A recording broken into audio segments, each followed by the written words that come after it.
Hello everyone, ব্রিএম cups ডায়েরিতে তোমাদের সকলকে স্বাগত। আজ আমি 36 সাইজ ব্লাউজের স্টিচিং করা দেখাবো, সাথে আরও অনেক ইম্পর্টেন্ট তথ্য তোমাদেরকে দেবো, তাই ভিডিওটা শেষ পর্যন্ত দেখতে থাকো।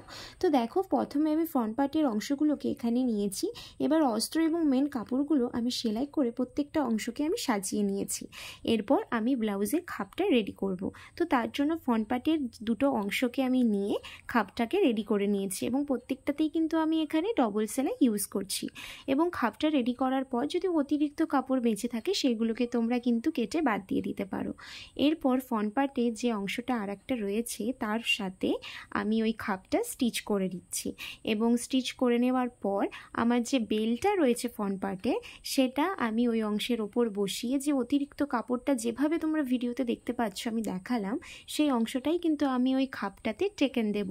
এতে কি হয় যে অতিরিক্ত কাপড়টাও আমার বেশি থাকে না এবং ফিনিশিংটাও ভালো আসে। তো যাই হোক, ওটা করার পর আমি বেলটাকে স্টিচ করে নিচ্ছি।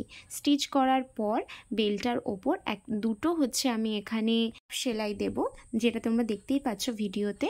চাপ সেলাই দেওয়ার পর দেখো আমার ফ্রন্ট পার্ট কিন্তু একদম রেডি। এরপর একই রকমভাবে আমি কিন্তু ব্যাক পার্টটাও রেডি করব। তো মেন কাপড় এবং অস্ত্র প্রথমে আমি স্টিচ করে নিয়েছি, এরপর অতিরিক্ত কাপড়গুলোকে আমি কেটে বাদ দিয়ে দিয়েছি। এরপর পেছন দিকে টেকেনটা আমি দিয়েছি, যেটা তোমরা ভিডিওতে দেখতে পাচ্ছ। টেকেন দিয়ে দেওয়ার পর ফ্রন্ট পার্ট এবং ব্যাক পার্ট দুটোই কিন্তু আমি সেলাই করে নেব। এরপর আমার যে এখানে লটকানটা রয়েছে সেটা আমি স্টিচ করে নেব। তারপর এর উপর আমি পাইপিং ইউজ করব।